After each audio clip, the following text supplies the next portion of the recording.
So that means our setup for the test has been done. Now after 15 minutes, an alarm kind of a ringtone would come up on your phone, and if your phone is at silent mode, it would just vibrate. Okay. After 15 minutes, the report would be generated inside the app itself.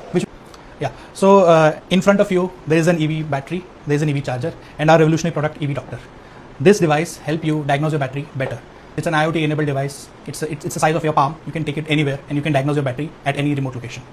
It comes up with an app, Android app, that communicates with the device and does all the diagnosis for the battery using the app. Now I'll tell you how to use the device. So there are 3 main steps that you have to follow. First is B, that is the battery. Second is D, that is the device. The third is C, the charger.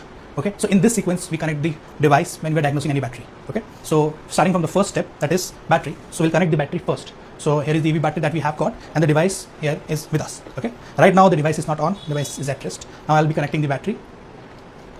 That's it. So the first step is very simple and it's all done. Okay, now moving on to the next step, in which we have to switch on the device. So that's the second step, the device. Okay, so there is this red button and the device is being using a mobile charger to switch on. Okay, so we have already connected the mobile charger to it. It's a normal Type-C charger. Any mobile charger can be used with it. Okay, and as soon as we press the red button, the device switches on, a beep sounds come and a red LED glows. Okay, so that means the device is now on. In the second step, when we are continuing, since it's an IoT enabled device, we have got an Android app that you'll get with the device. Okay, since it's a Bluetooth device, so you have to pair it once, just like a new headphones. So once the pairing is done, now we'll fill the battery related information which is written on the battery specification sticker of the battery. Okay, the client detail in the battery is filled in this screen. Okay, so I'll fill it here. Okay, all it is done. Now we have to select which kind of test we want to perform. So for this test, we'll be performing a flash test 50-minute test. Okay, now as the device is switched on, we have to just click on the connect device. As it is already paired, it is readily available on this. Now it is syncing with the device. As soon as it connects, a beep sound would come. Yeah, now the beep sound would come. Voltage and SOC is here, so that means our battery is connected. The second step is completed. Now I'll keep this phone here. Now the last step is the charger. So we'll connect the charger at the charger of the battery or the EV Doctor. So here is the charger in. I'll connect it. Right now it's in off condition. Always remember that it is in off condition connected. And now I'll just switch on the charger from the back.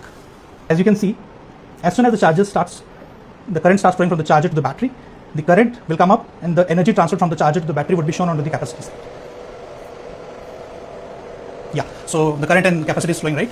So that means our setup for the test has been done. Now after 15 minutes, an alarm kind of a ringtone would come up on your phone, and if your phone is at silent mode, it would just vibrate. Okay, after 15 minutes, the report would be generated inside the app itself. So basically this device works on DCI computation and voltage current profiling. Okay, so these information that we are getting from the battery with the VI curves are being sent to our cloud, where all the computation regarding the health, safety, voltage, and all the performance parameters and the faults are being computed out there, and all those things are sent via this app.